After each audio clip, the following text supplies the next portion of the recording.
Bismillahirrahmanirrahim. Assalamualaikum warahmatullahi wabarakatuh. Waalaikumsalam warahmatullahi wabarakatuh. Alhamdulillahirabbil alamin wal aqibatu lil muttaqin. Asyhadu an la ilaha illallah wahdahu la syarikalah wa asyhadu anna Muhammadan abduhu wa rasuluhu la nabiyya ba'da. Allahumma shalli wa sallim ala Muhammad wa ala alihi wa mawala.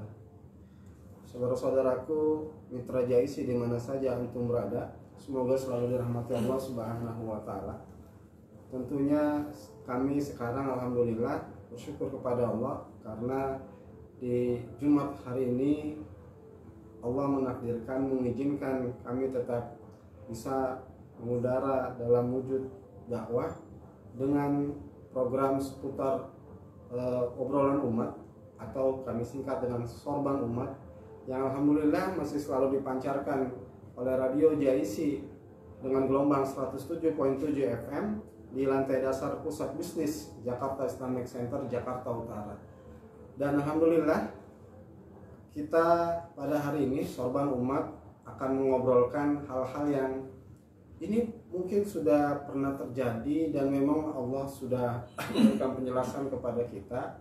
Dan hal ini yang bahkan Allah memberikan ancaman kepada orang-orang ini, yaitu tentang syirik. Namun syirik yang kita bahas adalah syirik-syirik modern, artinya memang kekinian terhadap kita semua. Dan alhamdulillah kita bersama narasumber kita, Ustadz Ainur Rafiq. Assalamualaikum Ustadz.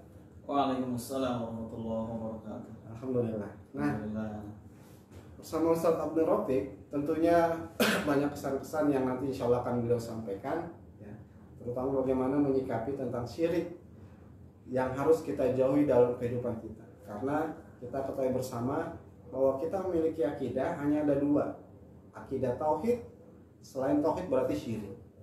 Nah tentunya kita harus selalu bersyukur kepada Allah atas nikmat yang Allah karuniakan kepada kita, khususnya nikmat kesempatan hidup, kesempatan kesehatan buat kita, dan semuanya yang sudah seharusnya kita syukuri dalam wujud untuk ibadah, baik secara lisan, secara amal, dan secara aplikasi dalam kehidupan kita.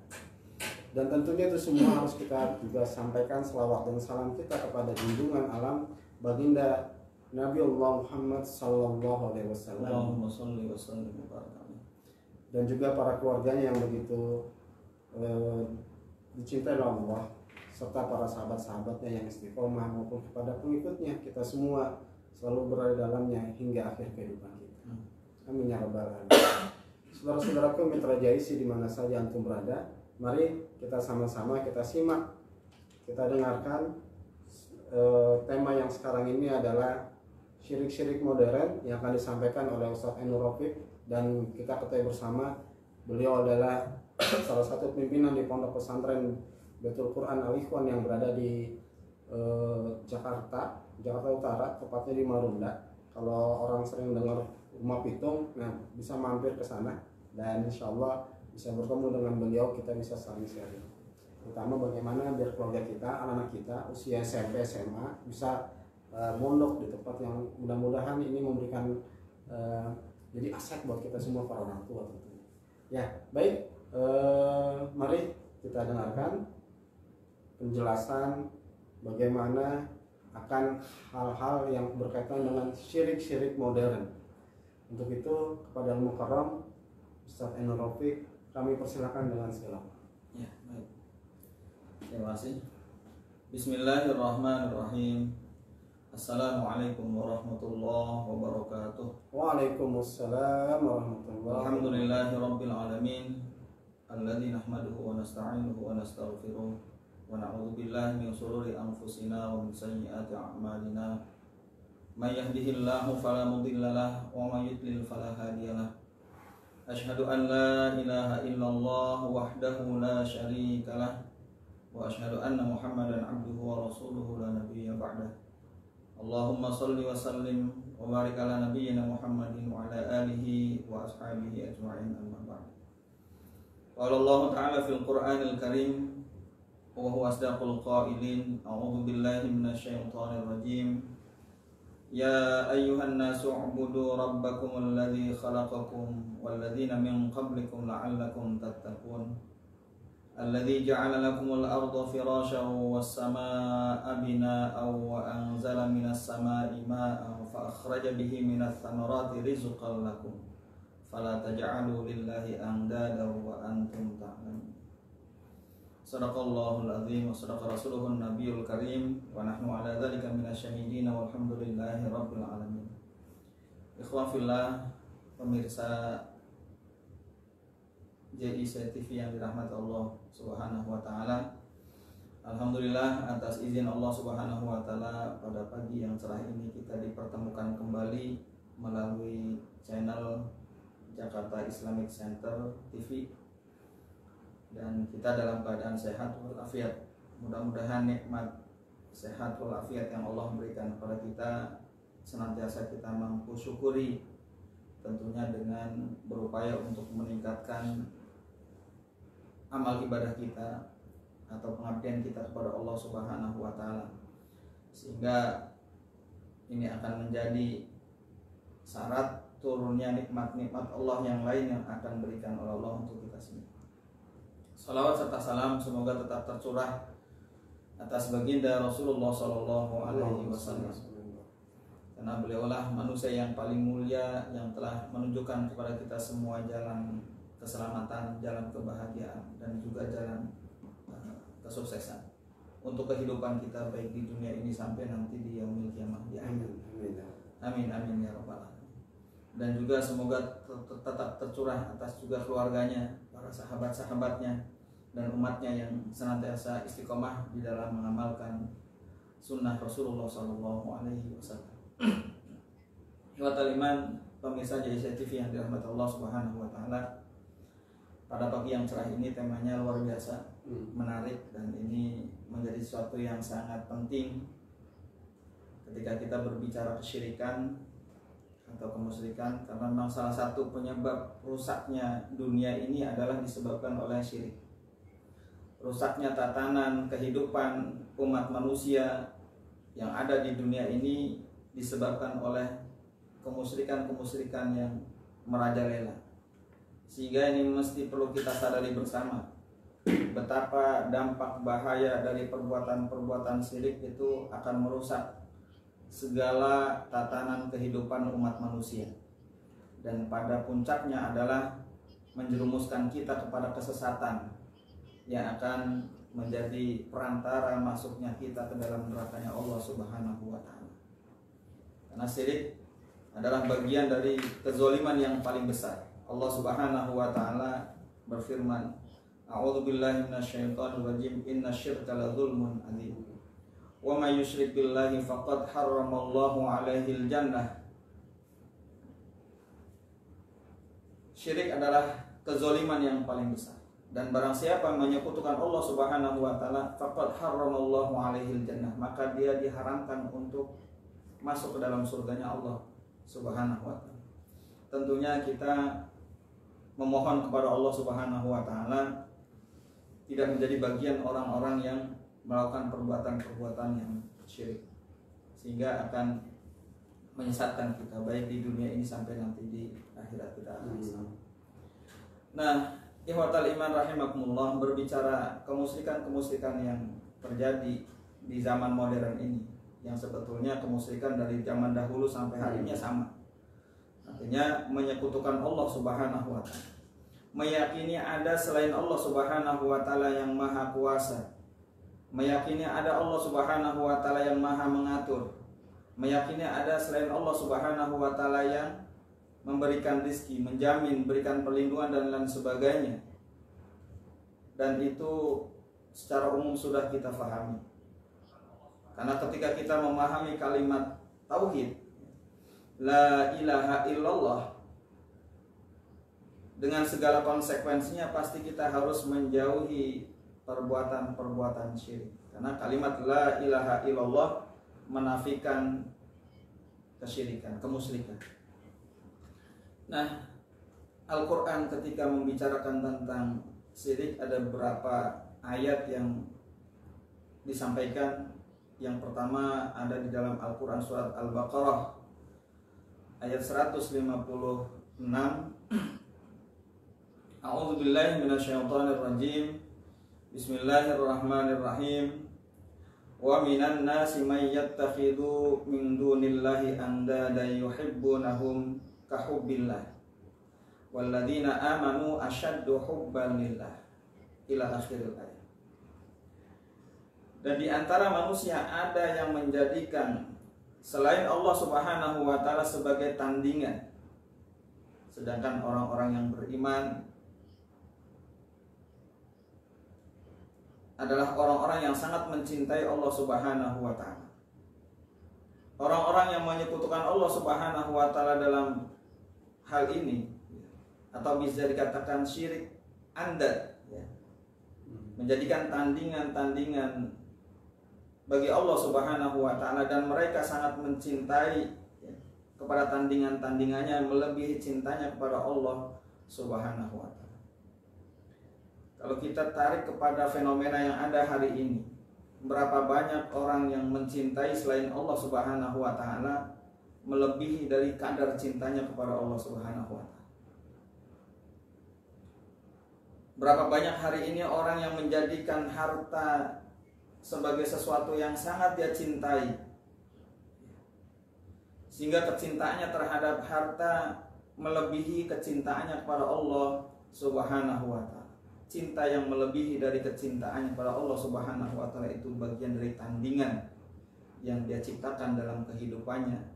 Dia menjadikan itu sebagai sesembahan dalam kehidupannya. Maka pasti ketika seseorang kadar cintanya kepada Allah Subhanahu wa taala dikalahkan dengan kadar cintanya kepada selain Allah Subhanahu wa taala, pertama pasti akan merusak tatanan kehidupan. Di dalam rumah tangga, ketika orientasi membangun rumah tangganya tidak kepada sakinah, mawaddah, warahmah, maka pasti orientasi yang akan dibangun di dalam rumah tangga tidak mengarahkan kepada sakinah, mawaddah, warahmah.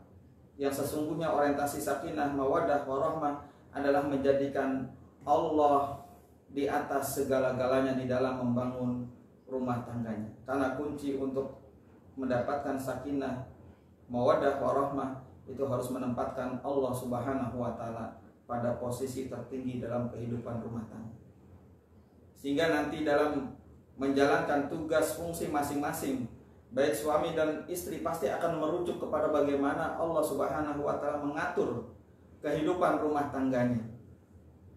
Sehingga apa yang dijanjikan oleh Allah Subhanahu wa taala, rumah tangga yang sakinah, mawaddah, warahmah itu pasti akan terpenuhi.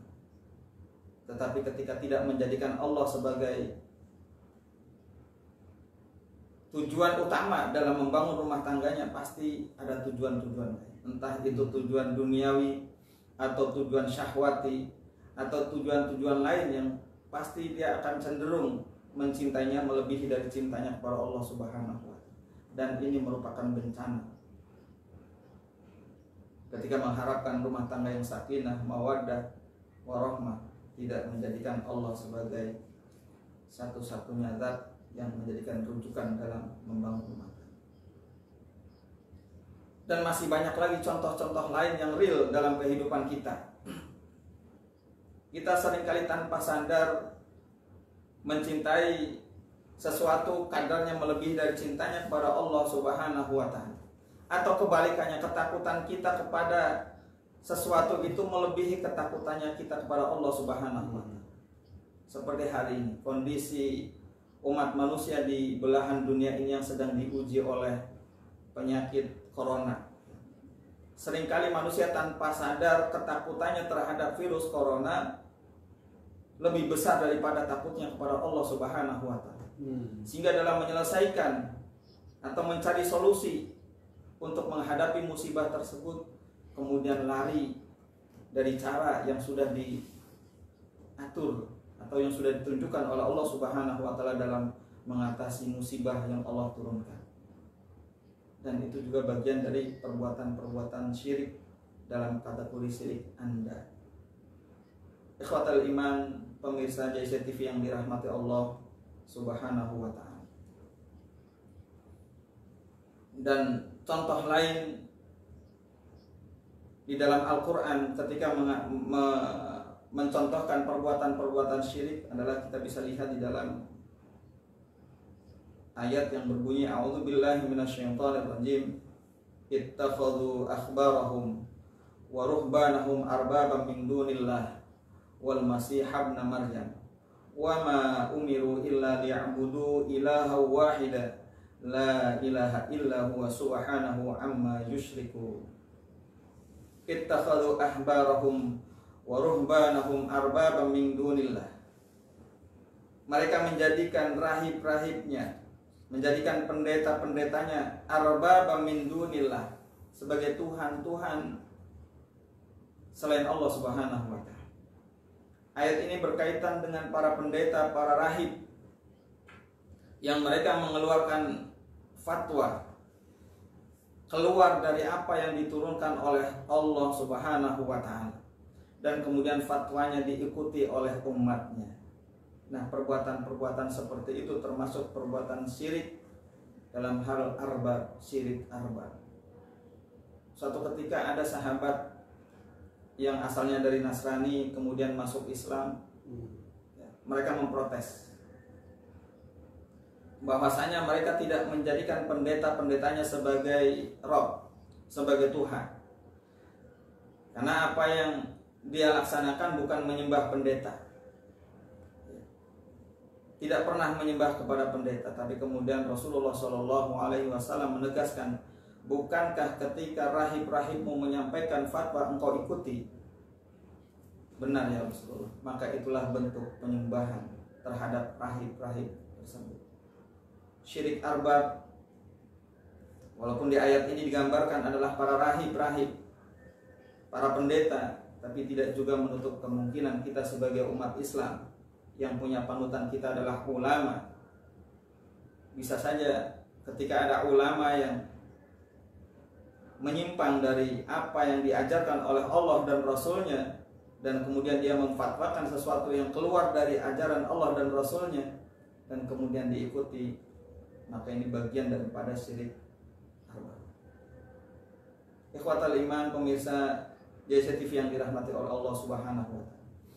Atau dalam istilah ada kata ulama ulama yang jahat, ulama yang tidak menggunakan ilmunya untuk menunjukkan jalan kebenaran, ulama yang dengan ilmunya tidak menunjukkan kepada al-haq, kepada Allah Subhanahu wa taala, tapi dia justru menggunakan ilmunya untuk kepentingan-kepentingan duniawi.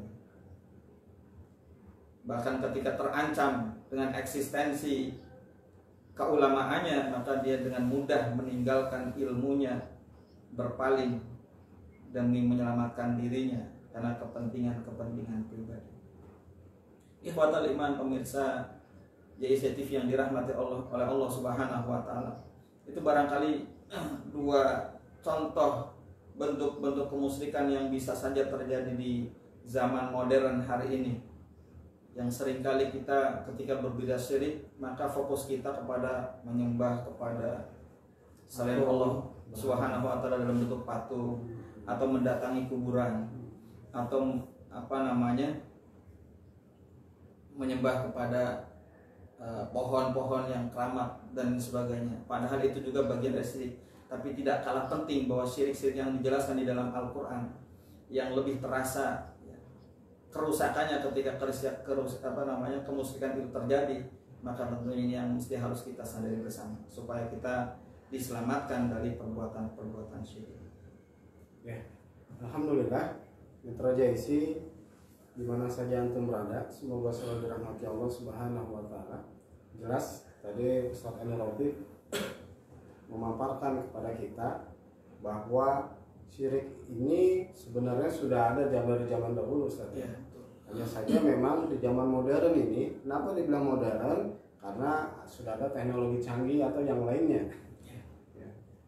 Maka ternyata itu syirik itu tetap berjalan, ya, tetap eksis dengan kesyirikannya, karena dia menyekutukan Allah tadi. Ada pilihan yang lain selain Allah. Jadi ya, gimana ya Ustaz? Tadi Ustaz juga sampaikan bahwa syirik adalah dosa besar yang tidak diampuni dosanya, Ustaz ya. Ya. Nah, Allah begitu marah gitu, Ustaz ya. Ya, karena dialihkan ke penyembahannya ketambah juga dengan yang lain. Saya sih gini aja Ustaz, ada sering lihat kalau dengar suaminya selingkuh, istrinya langsung marah banget kan Ustaz. Atau sebaliknya, baru dengar doang itu, belum nyata juga belum, nggak tahu baru kabar gitu. Apalagi Allah gitu Ustaz ya. Sehingga, nah saya pernah dengar juga gini Ustaz, benar nggak ya bahwa yang dikatakan syirik itu sesuatu yang dia seharusnya satu tapi dipisahkan, atau seharusnya terpisah dia satukan, seperti antara hak dan batil itu kan terpisah. Ini mah hak jelas jalan Allah, ini mah batil jalan setan selain Allah, tapi sama dia dicampur adukan gitu. Nah betul nggak ini syirik gitu? Iya. Selain dari dua ayat yang tadi saya sampaikan, bahwa bagian dari perbuatan syirik adalah memang ketika memisahkan yang harusnya disatukan dan menyatukan yang harusnya dipisahkan. Memisahkan yang harusnya disatukan, misalkan seperti kita seringkali dengan mudahnya mengatakan, wah ini mah urusan duniawi, ini mah urusan akhirat. Padahal dunia akhiratnya tidak boleh terpisahkan. Karena dunia akhirat itu satu. Artinya amal yang kita kerjakan hari ini di dunia pasti akan berhubungan, berdampak kepada akhirat kita. Maka tidak boleh kemudian kita memisahkan antara dunia dan akhirat. Atau bahasa kerennya adalah memisahkan antara tasri'i dan takwini. Ya, dunia ini kan tasri'. Ya. Memisahkan antara takwiniyah dengan tasri'iyah Allah Subhanahu wa ta'ala. Berarti kalau dia pisahkan dunia akhirat atau tasri' dan takwini tadi, berarti kategori syirik gitu. Betul. Syiriknya syirik aplikasi apa syirik keyakinan gitu? Syirik aplikasi. Kalau sampai pada tataran amal, ya itu syirik aplikasi. Syirik aplikasi. Ketika memisahkan antara tasri'iyah, kita tahu bahwa seluruh kehidupan di alam dunia ini diatur sedemikian rupa oleh aturan-aturan Allah Subhanahu wa ta'ala. Seperti contoh bahwa kita ini diciptakan oleh Allah. Kita ini diberikan rezeki oleh Allah. Kita ini dikasih perlindungan oleh Allah, dikasih pendidikan oleh Allah, dikasih aturannya, memberikan hukum Allah Subhanahu wa ta'ala. Nah, tapi dalam aplikasinya ketika kita tidak menggunakan tadi rizki misalkan, secara tasriyah Allah Subhanahu wa ta'ala yang memberikan rizki, ya. Kadarnya Allah Subhanahu wa ta'ala yang menentukan. Nah ini tidak boleh kemudian dipisahkan dari takwini. Artinya ketika kita ikhtiar maksimal di dalam mencari rizki, kita juga harus yakin bahwa kadar rizki yang akan diberikan kepada kita itu sudah ditentukan kadarnya oleh Allah Subhanahu wa ta'ala. Tidak boleh dipisahkan. Karena nanti kalau kita memisahkan bisa saja akan berargumen, wah ini mah karena hasil maksimal saya bekerja sehingga dapatnya banyak atau sukses. Ketika kita mentauhidkan Allah Subhanahu wa ta'ala dalam wilayah tasri dan takwini, maka kita akan sadar bahwa wilayah tasri itu wilayah kita. Ketika kita bekerja secara maksimal, maka pahala kerja kita besar. Walaupun nanti bisa saja secara takwiniyah Allah ngasih kadar rezekinya kecil, ya sedikit.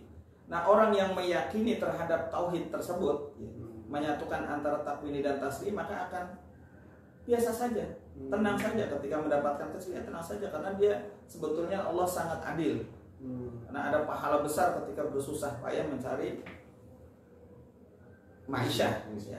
Makanya kalau dalam kisah-kisah buku-buku tasawuf, itu sering dikisahkan berapa banyak orang yang justru mendapatkan keutamaan ketika dia menjadi seorang yang kerjanya jadi petani, kerjanya jadi tukang nyari kayu di hutan. Ternyata dia seorang kekasih Allah. Seorang kekasih Allah dengan semangatnya dia berikhtiar dengan menerima ketentuan Allah bahwa itu bagian dari ketentuan Allah yang tidak boleh ditolak, maka dia akan tetap istiqomah dalam menjalankan ketaatan kepada Allah Subhanahu wa ta'ala. Ya. Nah, jadi jelas saat kita memisahkan dunia akhirat itu masuk kategori syirik itu Ustaz ya. Betul. Jadi nggak ada ini urusan dunia. Padahal saat kita menjalankan dunia, pada hakikatnya itu akan mendapatkan implikasinya ke akhirat. Kalau hari ini yang kita kerjakan di dunia ini tidak terkait dengan tauhid, nilai-nilai kalimat la ilaha illallah, maka akan menjadi sia-sia. Semua amal gitu Ustaz. Iya, semua amal. Semua amal. Dari bangun tidur sampai tertidurnya kembali itu tidak ada amal yang enggak dicatat oleh Allah Subhanahu wa taala. Wa may ya'mal mithqala dzarratin khairan yarah wa may ya'mal mithqala dzarratin syarran yarah. Jadi enggak ada ini amal ini enggak dinilai. Semuanya dinilai. Nilainya ya pasti dua, baik atau buruk. Seperti itu. Ya, baik. Nah, tadi Ustadz sampaikan salah satu bentuk syirik, mungkin itu juga tanpa disadari adalah syirik yang Ustadz sebutkan adalah andat. Iya. Secara bahasa andat itu tandingan. Ya Ustadz ya? Ya, berarti saat dia menyembah Allah ada yang selain Allah gitu ya. Iya. Ada nggak contohnya gitu Ustadz? Apakah ini waktunya sholat nih? Atau ini mau Jumatan nih? Ternyata masih ngerjain yang lain. Atau waktunya subuh nih Ustaz, di masjid itu rata-rata sepi Ustaz. Mungkin nggak tahu kalau masjid Ustaz. Karena kan pesantren udah ramai Ustaz. Nah, tapi apakah dia nggak tahu bahwa subuh itu perintah Allah juga gitu? Nah, maghrib, apalagi bicara tahajud Ustaz. Iya. Nah, apakah juga itu bagian daripada untuk bentuk kesyirikan? Jadi tandingan, ini lagi kerja, padahal ada panggilan Allah. Nah, gimana? Selama tidak sampai meninggalkan, berarti ya lalai. Tapi ada potensi sih. Karena bisa saja dari kelalaian itu kemudian akan mengikis mahabbahnya kepada Allah Subhanahu wa taala. Contoh misalkan ketika kita melalaikan sholat kita dengan mengulur-ngulur waktu sholat kita, maka bisa jadi semakin akan mengikis kecintaan kita kepada Allah Subhanahu wa taala. Mahabbah kita akan semakin berkurang. Dan tidak menutup kemungkinan kalau terus-menerus dilakukan seperti itu, maka bisa saja nanti akan kita tinggal. Karena ayat tadi yang menjelaskan syirik andad itu dilanjutkan dengan mereka mencintai tandingannya itu ya, melebihi dari cintanya kepada Allah. Yuhibbunahum kahubbillah. Mereka mencintai tandingan-tandingan tersebut kahubbillah, sama seperti cintanya kepada Allah. Kahubbillah. Berarti baru sejajar saja sudah nggak boleh. Karena ini menjadikan andad. Dan tanpa kita sadari sebetulnya dalam perjalanan aktivitas kita sehari-hari kita ada potensi-potensi seperti itu. Kadang-kadang saking asiknya kita main HP, maka kemudian melalaikan kita untuk menjalankan tugas-tugas yang sebetulnya itu menjadi tugas kewajiban kita. Maka itu menjadi potensi-potensi yang akan bisa mengarah kepada kemusyrikan dalam bentuk andad. Seperti itu. Ya, Mitra Yaisi, jadi kita harus benar-benar menjaga setiap amalan kita sehingga bahwa amalan kita itu selalu bernilai di sisi Allah Subhanahu wa taala karena dengan landasan tauhid tadi Ustaz ya. Dan jangan sampai ada unsur-unsur hal-hal yang berkaitan dengan kesyirikan. Karena ternyata saat itu berunsur kepada itu akan mengikis, bahkan kita tidak akan mendapatkan ganjaran pahala sedikit. Kan jadi dan yang lebih parah adalah merusak tatanan tadi. Sampai kepada merusak tatanan. Contoh sederhana hari ini yang sangat populer ya. Populernya hari ini kan apa? Korupsi yang hilang-hilangnya. Korupsi. Iya. Koruptor hari ini mereka kalau kita lihat mayoritas umat Islam, sholat, zakat, bahkan haji juga haji. Bahkan bisa jadi zikirnya juga zikir. Tapi kenapa kemudian masih bisa korupsi? Karena kecintaannya kepada dunia melebihi dari cintanya kepada Allah Subhanahu wa taala. Sehingga tidak ada lagi ketakutan ketika dia melakukan korupsi. Nggak ada lagi kekhawatiran terhadap anak keturunannya ketika diberikan makan dari hasil korupsi. Haram. Iya. dan ini akan berdampak kepada seluruh anak keturunannya sengsara di dunia karena merusak tatanan yang uangnya ini harusnya untuk kemaslahatan umat manusia, dia kuasai sendiri, dan di akhirat nanti akan diminta pertanggungjawaban oleh Allah Subhanahu wa Ta'ala. Ya, berarti dahsyat juga Ustaz ya. Karena saya dengar berita tentang korupsi negeri Indonesia ini peringkatnya luar biasa. Berarti kan apakah mereka tidak memahami akan dampaknya atau dia tidak mengaji gitu Ustaz? Atau gimana? Kok bisa begitu gitu? Perjalanannya cukup panjang kalau kita mau tarik kepada perjalanan sejarah bagaimana Rasulullah SAW mampu membangun integritas seluruh umatnya, para sahabat-sahabatnya menjadi manusia yang sempurna dalam tauhidnya, mengesahkan Allah Subhanahu wa Ta'ala, dan sampai kemudian dari generasi terbaik itu melahirkan generasi-generasi yang luar biasa. Bahkan sampai melahirkan satu peradaban Islam, peradaban yang tidak pernah ada di muka bumi ini yang sebegitu berkah, sebegitu indah, sebegitu aman, sebegitu sejahtera.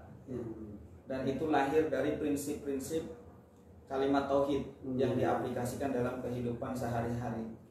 Nah, ketika itu dilanggar pasti akan berdampak kepada, jadi ketika orientasi kecintaan kita kepada dunia pasti akan merusak tatanan kehidupan dunia, karena pasti akan menempatkan sesuatu tidak pada tempatnya, dan menempatkan sesuatu tidak pada tempatnya adalah perbuatan zalim yang akan merusak, menyakiti orang lain dan sebagainya. Berarti saat dia berbuat syirik karena memang dia tidak memahami, seharusnya selalu menjaga ketauhidannya. Gitu Ustaz ya. Nah, jadi saya teringat dengan ini kemarin kebetulan ada yang nyapain Ustaz, bahwa Luqmanul Hakim pernah menyampaikan kepada anaknya dalam Al-Quran surat Luqman, bahwa wahai anakku, janganlah engkau berbuat syirik. Sebegitu penting gitu Ustaz ya. Atau memang apakah pendidikan awal juga kita harus diawali dengan menjaga ketauhidan dan jangan sampai kepada kesyirikan? Betul. Karena para utusan yang diutus oleh Allah Subhanahu wa Ta'ala itu dalam rangka mengembalikan orang yang tersesat, orang yang menyekutukan Allah Subhanahu wa Ta'ala kepada Allah, mengembalikan kemusyrikan yang terjadi di muka bumi ini untuk mentauhidkan Allah Subhanahu wa Ta'ala. Itu semua nabi-nabi yang diutus oleh Allah Subhanahu wa Ta'ala urusannya adalah untuk itu. Artinya untuk mentauhidkan Allah Subhanahu wa Ta'ala. Maka ketika kita melihat wasiat-wasiat para nabi kepada anak-anaknya, pasti wasiatnya itu untuk selalu beribadah kepada Allah dan meninggalkan syirik, untuk selalu mengesahkan Allah Subhanahu wa Ta'ala atau mentauhidkan Allah Subhanahu wa Ta'ala dan meninggalkan perbuatan-perbuatan yang menghancurkan ketauhidan. Dan perbuatan yang menghancurkan tauhid adalah perbuatan-perbuatan syirik. Maka ini menjadi pelajaran yang penting hari ini kita tanamkan kepada diri kita, ya, kemudian juga keluarga kita. Karena ketika kita ingin mengharapkan satu generasi yang baik, harus dibangun dari kalimat la ilaha illallah. Kalau kita ingin menjadi orang yang baik, maka pastikan kita mampu menjadikan kalimat la ilaha illallah sebagai kalimatun thayyibatun 'alaiha nahya wa 'alaiha namut. Kalimat yang kita pegang prinsipnya dalam kehidupan kita sampai akhir kehidupan kita. Maka nanti akan sampai ketika kita dibangkitkan oleh Allah Subhanahu wa Ta'ala, kita masih mampu mempertanggungjawabkan kalimat tersebut. Karena kalimat la ilaha illallah itu kalimat yang sudah Allah tanamkan dalam nafsiyah kita sebetulnya jauh sebelum kita lahir ke dunia ini. Sebagaimana jelaskan di dalam Al-Quran, wa idh akhadha rabbuka min bani adam min zuhurihim dzurriyyatahum wa ashhadahum ala anfusihim alastu bi rabbikum qalu bala syahidna an taqulu yaumal qiyamati inna kunna an hadza ghafilin. bahwa seluruh anak keturunan Nabi Adam alaihi salam itu sudah diambil perjanjian oleh Allah. Diminta persaksiannya, diminta syahadahnya. Dan pada saat itu semua umat manusia mengikrarkan syahadah. Qalu bala syahidna, sudah mengucapkan la ilaha illallah. Nah, maka kalimat tauhid inilah yang menjadi kekuatan ya, untuk lahirnya sebuah kebaikan. Sehingga ini harus dibangun mulai dari sahsiyah thayyibah, pribadi yang baik. Dari kalimatun thayyibatun itu akan melahirkan sahsiyah thayyibah. Dari sahsiyah thayyibah ini nanti akan melahirkan usrah thayyibah. Dari usrah thayyibah ini akan melahirkan qaryah thayyibah. Bahkan kemudian dari qaryah thayyibah ini akan melahirkan baldah thayyibah, dan puncaknya adalah ardun thayyibah. Jadi kebaikan-kebaikan yang diharapkan, yang semua manusia mencita-citakan ingin lahirnya sebuah peradaban yang baik, itu landasannya adalah dari kalimat tauhid. Bagaimana kalau kalimat tauhid ini kemudian kita acak-acak? Bagaimana kemudian kalau kalimat tauhid kemudian kita hinakan, kita rendahkan, bahkan kita jadikan sebagai bahan ledekan, menjadi kalimat yang sangat sakral, bahkan harus kita aplikasikan dalam kehidupan kita kemudian dinistakan, maka ini pasti akan merusak tatanan kehidupan. Dari mulai sasiyah, usrah, qaryah, baldah, bahkan sampai puncaknya adalah ardun. Ya, Ustaz, sebelum kita lanjut, saya mau bacakan ini ada Facebook dari teman-teman Ustaz. Ya, silakan. Ya. Ustaz ya. Terima kasih. Ini pertama dari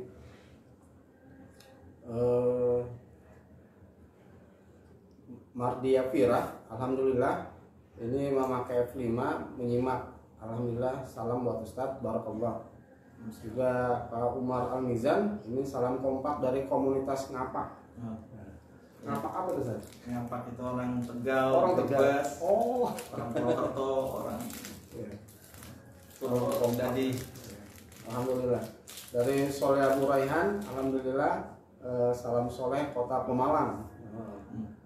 Kemudian Azril Narendra Anake Kuatman, wih panjang banget Ustaz namanya. Ya. Assalamualaikum, salam kompak dari komunitas Ngapak juga nih. Oh, dari teman-teman Ngapak. Kemudian dari Dodo Suanda, alhamdulillah 5. Dari Onif. Kemudian juga dari Salma, uminya PNS. Assalamualaikum, uminya PNS ikut menyimak Ustaz. Ya, semoga ilmunya bermanfaat buat kita semua. Amin. Kemudian dari SOP Olga. Ini Biro Jasa. Oh, Biro Jasa nih Ustaz. Menyimak. Kemudian juga ada Daeng Haris. Assalamualaikum Ustaz. Siap menyimak. Sadokralolo Siver Denpei. Waduh, susah juga menyebutnya Ustaz. Masya Allah, alhamdulillah. Dari Fadilah. Assalamualaikum Ustaz. Benlai menyimak. Benlai. Kemudian dari Rahmat Ilahi menyimak juga. Kemudian dari Igo Winoto ini menyimak. Dan dari Rusdi Daeng, assalamualaikum Ustaz. Alhamdulillah bisa menyimak. Ya, sementara itu dulu Ustaz, masih ada lagi nih. Ya. Alhamdulillah, rupanya banyak juga yang ikut berparti. Alhamdulillah. Pasti, mudah-mudahan mendapat manfaat. Iya. Kemarin saya ditanya sama istri saya Ustaz. Mas, kasihan kayaknya. Iya, enggak. Tapi kok nggak dibacain itu yang ngirim-ngirim itu gitu. Ngirim-ngirim gitu. Ya di Facebook. Ya nanti mi dibacain. Ya. Ya, baik. Nah sekarang saya mau tanyakan tentang arbab nih Ustaz. Ya. Tadi Ustaz kan sampaikan arbab itu rahib-rahib. Artinya para tokoh-tokoh atau para ustaz-ustaz gitu Ustaz. Itu kan rahib-rahib di kalangan Nasrani gitu Ustaz. Ya. Nah kaitannya dengan itu. Nah bagaimana kaitan dengan sekarang kita para ulama, para ustaz yang sepertinya apakah masih konsisten ataukah tidak gitu Ustaz? Terutama dalam negeri kita ini. Ya, baik. Kalau di dalam Al-Quran jelaskan sebagian besar ya, sebagian besar ahli kitab, artinya kan mereka orang-orang yang faham, orang-orang yang alim, para rahib, para pendeta, itu ternyata mereka melakukan kesesatan. Ahli kitab itu orang terima kitab ya Ustaz? Iya. Walau amana ahlul kitab bilang kana khairal lahum minhumul mu'minun wa aktsaruhumul fasiqun. Ada dalam Al-Quran surat berapa? Al-Imran ayat 110 masalahnya. Kuntum khairu ummatin ukhrijat lin-nasi ta'muruna bil ma'ruf wa tanhauna 'anil munkar wa tu'minuna billah walau amana ahlul kitab lakana khairal lahum minhumul mu'minuna wa aktsaruhumul fasiqun. Nah, kesesatan mereka para ahli kitab ya, tentunya mereka dari golongan rahib-rahib Yahudi dan Nasrani ya. Para pendeta-pendeta Yahudi dan para pendeta. Walaupun ya ada sebagian kecil yang mereka istiqomah konsisten dengan menyampaikan apa yang disampaikan oleh Allah, menyampaikan ayat-ayat yang disampaikan oleh Allah Subhanahu wa taala. Nah, kemudian fenomena apakah hari ini ada? Kita bisa lihat apa yang dia sampaikan, apa yang melandasi, yang menjadi dasarnya, kemudian materi apa yang dia sampaikan, apakah itu benar dari Allah dan landasannya benar karena Allah, karena bisa saja yang disampaikan benar nih ayatnya Allah, tapi landasannya atau kepentingannya adalah untuk kepentingan pribadi, untuk kepentingan organisasi, untuk kepentingan lain selain daripada Allah Subhanahu wa taala. Maka ini juga yang termasuk tadi arbab, memanfaatkan ayat-ayat Allah Subhanahu wa taala demi sedikit harta, sedikit materi. Karena dengan menggunakan ayat-ayat itu nanti akan mendapatkan sesuatu yang sebetulnya dia tidak mengharapkan apa-apa dari Allah Subhanahu wa taala. Sehingga kita bisa lihat apa yang landasannya kemudian yang dia sampaikan. Apalagi kalau yang sudah jelas-jelas yang disampaikan itu bertentangan dengan Al-Quran misalkan. Walaupun yang menyampaikan orang yang alim, bisa saja ketika dia sudah mempertuhankan hawa nafsunya, kecintaannya kepada selain Allah itu lebih besar, maka bisa saja dia kemudian berfatwa keluar dari apa yang diturunkan oleh Allah dan Rasul. Karena ada peringatan di dalam Al-Quran, afara'aita man ittakhadha ilahahu hawahu wa adallahu Allahu ala ilmin. Apakah engkau tidak memperhatikan orang-orang yang menjadikan hawa nafsunya sebagai ilah, hawa nafsunya sebagai Tuhan, dan mereka disesatkan itu karena sepengetahuannya, karena ilmunya. Dia sesat itu bukan karena bodoh, dia sesat itu bukan karena alim, bukan karena nggak alim, tapi dia alim, dia ngerti. Tapi karena hawa nafsunya yang mendominasi, menjadikan Tuhan dalam dirinya, maka bisa saja kemudian mengeluarkan sesuatu yang bertolak belakang dengan atau bahkan bertentangan dengan Al-Quran dan Sunnah Rasulullah Sallallahu Alaihi Wasallam. Bisa saja seperti itu. Ya. Jadi luar biasa syirik ini. Bahkan tadi Ustaz juga jelaskan dampaknya gitu Ustaz ya. Baik terhadap diri, tadi keluarga, juga sampai ke masyarakat, sampai negeri ini gitu. Bahkan dunia. Fenomena hari ini paling tidak menjadi contoh real, ya. Paling tidak bisa menjadikan ukuran bagaimana gambaran keyakinan umat manusia yang ada di dunia ini dalam menyikapi satu pandemi ini. Itu menjadi indikasi standar ukuran kualitas, ya, keyakinannya terhadap kalimat la ilaha illallah. Jadi kondisi sekarang tadi Ustaz sampaikan, orang lebih takut dengan kondisi pandemi. Padahal yang harus takuti adalah hanya Allah. Tapi sudah kelihatan tadi Ustaz, mungkin karena gitu ya. Iya, inilah kesalahan fatal yang kadang-kadang hanya dalam lisan saja dia mengucapkan la ilaha illallah, la maujuda illallah. Tidak ada ilah kecuali Allah, yang dan tidak ada yang wujud kecuali Allah. Tapi dalam aplikasinya dia tidak bisa melihat. Padahal ya, bukti eksistensi Allah atau wujud Allah dalam kehidupan tasri, dalam kehidupan dunia ini, kalau kita menjadi orang-orang yang beriman, maka akan kita bisa melihat wujud eksistensi Allah Subhanahu wa taala. Tentunya bukan secara dzatiyah. Karena Rasulullah SAW melarang keras ketika kita membicarakan Allah, menyentuh wilayah dzatiyahnya. La tafakkaru fi dzatillah. Tafakkaru fi khalqillah. Ciptaan-ciptaan Allah ini cukup menjadi bukti, ya, wujudnya Allah Subhanahu wa taala. Hari ini kadang-kadang kita melihat, banyak umat manusia yang melihat sesuatu itu ya biasa saja. Melihat bulan biasa saja, melihat matahari, melihat dunia, melihat padahal di balik apa yang kita lihat itu ada wujud eksistensi Allah Subhanahu wa taala yang tentunya bagi orang-orang yang beriman itu akan menambah imannya kepada Allah Subhanahu wa taala. Ya. Jadi jelas terjadi sekalian dari rahmat Allah, kita harus berupaya benar-benar dalam kehidupan kita agar kita selalu tetap tauhid, menjauhi syirik-syirik, bahkan syirik yang tanpa disadari keberadaannya. Betul. Ya. Nah, saya pernah dengar gini Ustaz, bahwa syirik itu ada syirik besar, ada syirik kecil. Nah, benar nggak itu Ustaz? Apakah syirik kecil itu Ustaz? Terutama nih, biar kalau udah besar mau udah, terutama yang kecil, jangan-jangan yang kecil juga ada dalam diri kita gitu. Jadi memang ada dua kategori syirik ya, ada Yeah. syirik akbar dan syirik asghar. Yeah. Ya ada. Tapi kemudian jangan sampai kemudian meremehkan syirik kecil.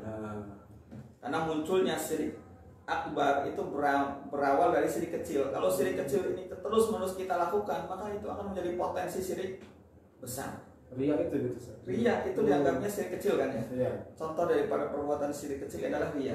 Tapi kalau selama hidupnya kita tidak bisa meninggalkan ria, maka itu menjadi penyebab dosa besar. Karena ria itu harus berupaya untuk dihilangkan.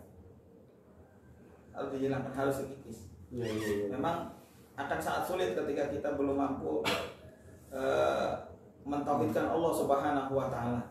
Akan sangat sulit. Pasti orang yang pengennya dipuji. Ya, kalau alim yang pengennya ya biar populer lah, biar viral. Keinginan-keinginan yang seperti itu yang kemudian bisa memalingkan kita dari Allah Subhanahu wa taala. Itu perbuatan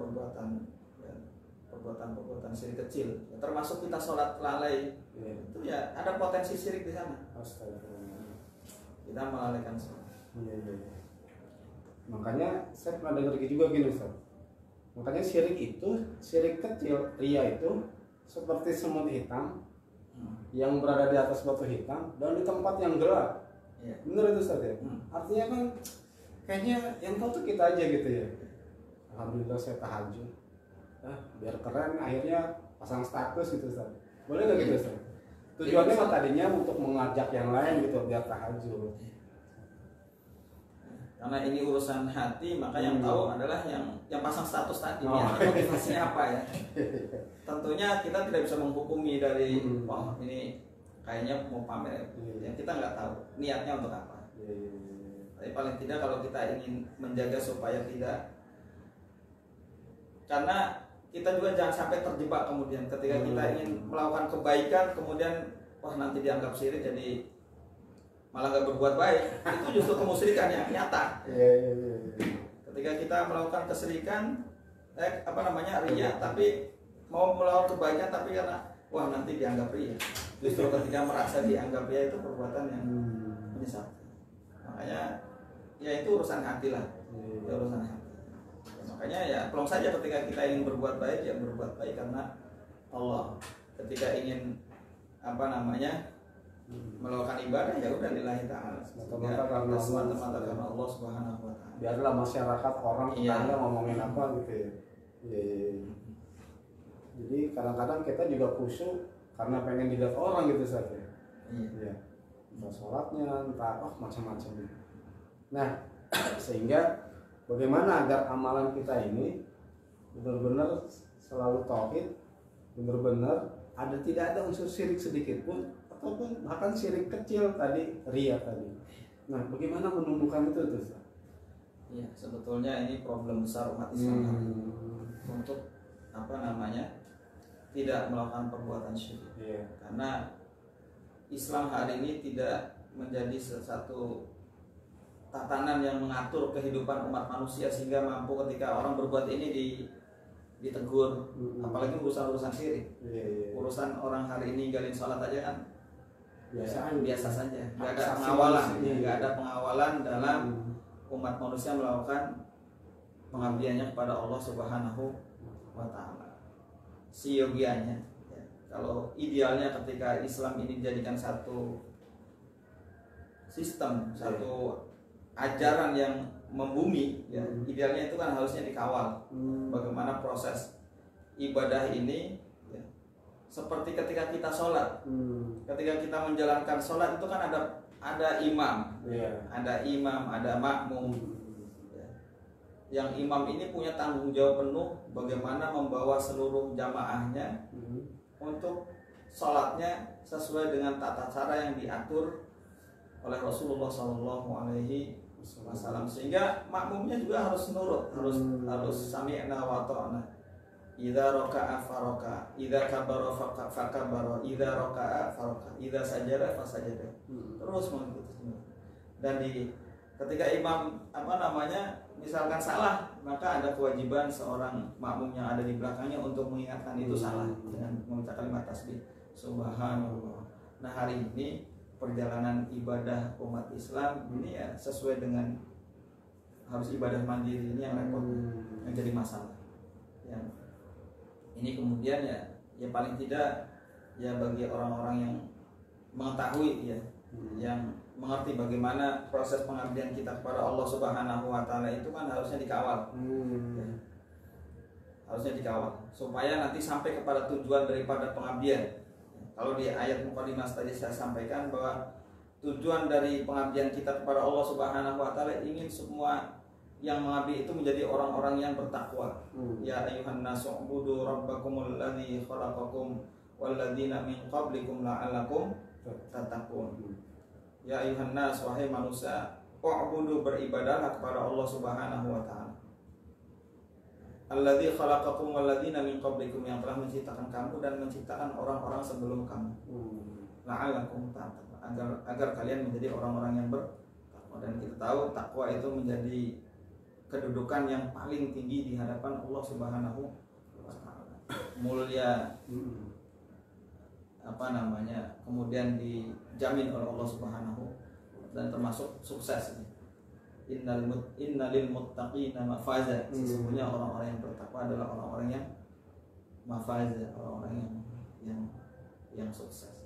Sehingga tentunya dalam beribadah kepada Allah Subhanahu wa taala harusnya ya tadi atur sedemikian rupa, karena memang ketika Rasulullah SAW diutus dengan membawa syariat dari Allah Subhanahu wa taala, Rasulullah mengawal betul ya, bagaimana proses ibadah seluruh umat Islam yang mengikuti Rasulullah SAW itu dikawal. Sehingga ketika mereka salah ya, ketika dalam sholat saja, sampai kemudian ketika habis sholat itu Rasulullah berbalik ya, menghadap ke jamaah itu melihat siapa-siapa yang hadir sholat, siapa yang nggak sholat, di absen, kawal gitu. Iya, dikawal sedemikian sehingga sampai ketahuan kan ada orang yang biasanya sholat jamaah nggak sholat jamaah, seperti siapa yang masyhur dalam kisah Kuzwan, bukan yang tadi sangat miskin sekali, Soban Salabah ya, ya, kisah Salabah yang kemudian dia minta supaya dikasih materi, dikasih harta. Padahal Allah sudah memberikan peringatan bahwa ini lebih baik ketika kalian mau menerima takdir Allah Subhanahu wa taala, walaupun harus sholatnya gantian dengan istri karena nggak ada pakaian. Itu kan artinya ibadahnya sampai sebegitunya ya dikawal. Nah, hari ini ya harus dibangun kesadaran untuk sana, harusnya seperti itu ya. Ya, sebelum lanjut Ustaz, saya mau bacakan lagi nih dari Mitra JC yang sudah masuk dalam Facebook kita ini, boleh Ustaz? Ya, silakan. Ya, dari Umu Bilkis Sukapura menyimak, alhamdulillah. Dari Sabrin Mujahid itu juga menyimak. Pan Randek, alhamdulillah. Ini dari Bogasari, Tanjung Priuk. Ya. Dari Alimudin, kemudian Sri Nuraini dari Walang hadir, dari Usman dari Marunda ikut nyimak, George Lahm dari Babelan, dari Dian Sakinah hadir, dari Mbak Belan juga hadir, dari Firman Irbaswan alhamdulillah ikut hadir. Ya baik Ustaz, syukran jazakallah khairan kepada saudara-saudaraku Mitra JC. Nah bentuk pengawalan tadi Ustaz, saya tertarik itu Ustaz. Ya. Saya ingat waktu SD, waktu masih saya sekolah atau juga kalau Ramadan itu dikawal sama guru, sholatnya, tarawehnya, bacanya, sampai kamu berapa kali itu mau guru itu Ustaz. tapi Ramadan aja. Nah, apakah itu bentuk pengawalan? Terus bagaimana untuk yang aktivitas ikut pengajian apa enggak? Apakah dengan cara ikut pengajian atau gimana gitu? Ya. Tentunya pertama ketika kita ingin menegakkan ibadah kita kepada Allah Subhanahu wa taala, pengawalan yang paling dasar adalah diri kita sendiri ya, dari diri kita. Kemudian keluarga, kalau kita sudah berkeluarga, ada istri, ada anak, itu menjadi tanggung jawab kita. Kita harus mampu mengawal bagaimana ibadah mereka ya, dalam kesehariannya. Ketika sholat subuh, kadang-kadang hari ini banyak orang argumen kasihan lihat anak tidurnya pulas, mau membangunin untuk sholat subuh, kasihan katanya. Padahal ini satu amanah yang harus dijalankan, sehingga ya harus dibangunkan. Jadi Islam itu memang harus tegas ya, harus keras. Tapi memang waktunya harus bangun, ya bangun untuk sholat subuh. Ya, ketika kita sudah menjadi orang tua, maka pengawalannya seperti itu. Terus dikawal. Fi buyutin adzinallahu an turfa'a wa yudhkara fiha ismuhu yusabbihu lahu fiha bil ghuduwi wal asar. Di rumah-rumah yang Allah izinkan, itu kan artinya di dalam lingkungan keluarga. An turfa'a wa yudhkara fiha ismuhu yusabbihu lahu fiha bil ghuduwi wal asar. Supaya bagaimana isi rumah itu isinya adalah tasbih, isinya adalah zikir, isinya adalah pengabdian kepada Allah Subhanahu wa taala, maka tugas pimpinan kepala rumah tangga yang untuk mengawal. Ya, itu dari situ ya Ustaz ya. Nah, gimana dengan negara nih Ustaz? Tadi kan Ustaz juga sampai lebih jauhnya nanti sampai ke sana. Ketika kita mampu membangun itu dari mulai sahsia, kemudian usroh, qarya, maka pasti akan sampai kepada baldah. Karena kita kan cuma bisa ikhtiar. Allah memberikan aturannya seperti ini, ya, tasriyahnya seperti ini, maka kita harus jalankan. Jadi nanti Allah yang menentukan karunianya, tahapannya sampai ke sana. Bentukan negara yang dia adalah negara bertauhid, negara yang dia tidak ada unsur kesyirikan sedikit pun. Betul. Landasannya, aplikasinya, semuanya gitu Ustaz ya. Jadi saya teringat dengan bagaimana kehidupan zaman Nabi di Madinah gitu. Saat Nabi sampai di Madinah, membuat piagam Madinah, semuanya ikut pada aturan Islam gitu Ustaz ya. Sampai kepada luar biasa. Nah, Mitra Jaisi di mana saja antum berada, jadi jelas saat kita ingin memiliki negara yang bertauhid Ustaz ya, berarti jauh daripada kesyirikan, itu harus berproses, berawal dari setiap diri kita, kembali kepada diri kita. Kita kawal keluarga kita, karena kita tahu betul saat kita mengawal keluarga kita harus berawal dari kitanya dulu. Jangan sampai kita nyuruh orang kita sholat kitanya masih malas-malasan gitu Ustaz ya. Nah, saya teringat kalau seperti itu Rasulullah waktu awal-awal membangun yang namanya pengajian Darul Arqam Ustaz. Benar nggak itu Ustaz? Apakah itu juga cikal bakal atau merupakan bagian daripada yang harus dibangun untuk menjaga ketauhidan? Ya, jadi Darul Arqam adalah satu tempat yang dijadikan basis oleh Rasulullah SAW untuk membangun atau menyadarkan umat manusia dari kesyirikan. Hanya mentauhidkan Allah Subhanahu wa taala, atau bahasa kerennya adalah untuk memerdekakan supaya manusia merdeka. Tahrirun nas min ibadatil ibad ila ibadatillahi wahdah. Terbebasnya manusia dari pengabdian kepada sesama hamba ila ibadatillahi wahdah. Ya, hanya beribadah kepada Allah Subhanahu wa taala, sehingga basis yang dibangun pertama kali ketika Rasulullah SAW diutus oleh Allah adalah di tempatnya sahabat Arqam, sehingga disebut Darul Arqam. Nah, mereka juga para orang-orang musyrik punya basis juga, mereka membangun eksistensi, mempertahankan eksistensi mereka untuk mempertahankan kesyirikan, kemusyrikan dengan sebutan Darun Nadwah. Darun Nadwah. Sehingga dua ini nggak akan bisa disatukan. tidak akan bisa disatukan. Mereka berjalan sesuai dengan visi misinya masing-masing. Tentunya ketika landasannya syirik, ya visi misinya tidak jauh daripada menyekutukan Allah Subhanahu wa taala. Orientasi di dalam membangun manusia itu tidak sampai membebaskan manusia dari melepas ya keterikatannya kepada selain Allah, sehingga merdekanya bukan merdeka yang hakiki. Dan hari ini mental umat manusia itu sudah ya, memprihatinkan, di mana umat manusia terutama kita hari ini ya, yang sebagian besar mentalnya bukan lagi mental Islam.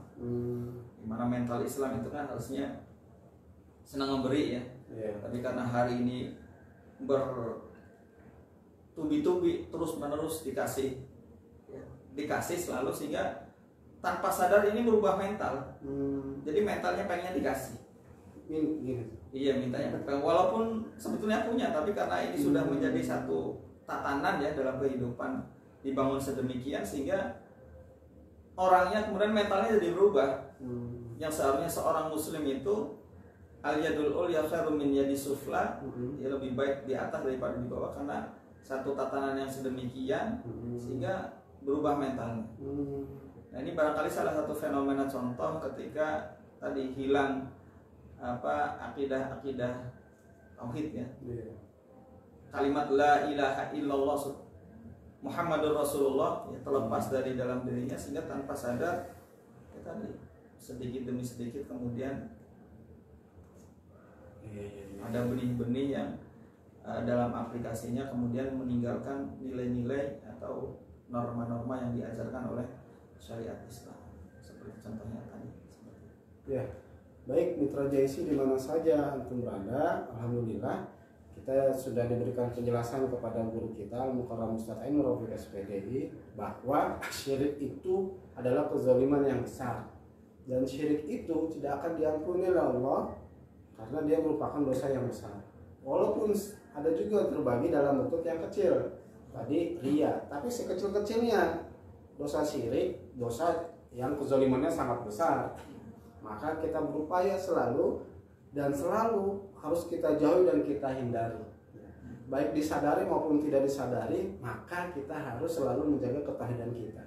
Nah, bagaimana menjaga ketauhidan kita agar terjauh dari syirik? Berawal dari setiap diri kita, gitu Ustaz ya. Dengan kita selalu mengikuti majelis-majelis ilmu, majelis-majelis yang dalamnya itu mengajarkan kita kepada mengingatkan kepada Allah dan hanya takut kepada Allah, sebagaimana Rasulullah membangun awal di Darul Arqam, di rumahnya Arqam. Meskipun orang-orang kafir, orang-orang musyrik itu juga mengadakan gitu Ustaz ya.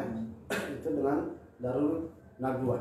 Maka mudah-mudahan dari setiap diri kita dan keluarga kita sebagai suami, sebagai rijal, sebagai pemimpin terhadap istri dan anak-anaknya, harus selalu mengawal bagaimana biar mereka jangan sampai masuk kepada kesyirikan.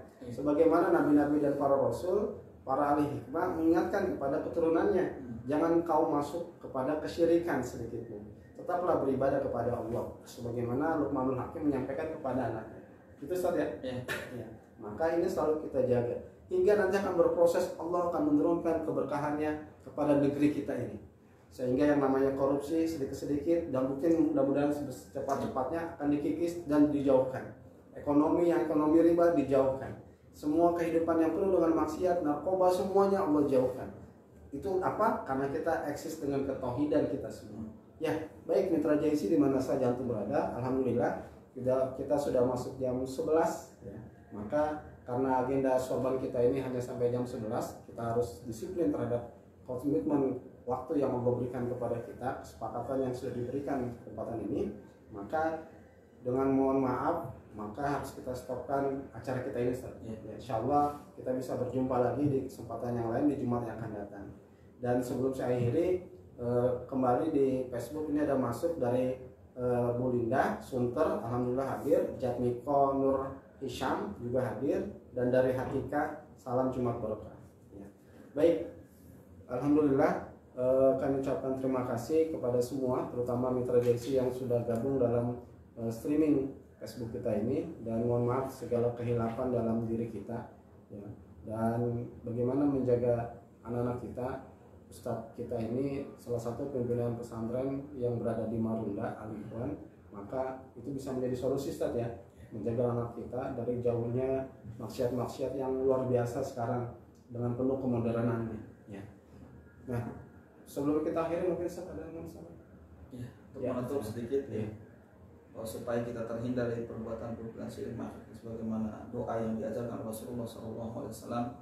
Raditu billahi rabba wa bil islami dina wa bi muhammadin nabiyya wa rasulah. Itu harus kita jadikan aplikasikan dalam kehidupan kita. Bagaimana kita ridho kepada Allah Subhanahu wa taala sebagai Rabb kita. Wabil Islam Madinah, dan satu-satunya yang mengatur pengabdian kita kepada Allah Subhanahu wa taala adalah Islam.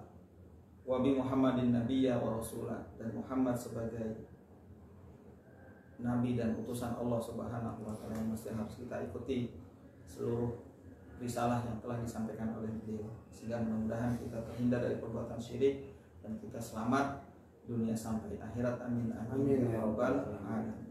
Ya baik Mitra JC, langsung saja kita cukupkan agenda sorban umat pada hari ini dengan sama-sama bermunajat selalu kepada Allah, dengan sama-sama melafazkan kalimat hamdalah dan doa kafaratul majlis. Alhamdulillahirabbil alamin.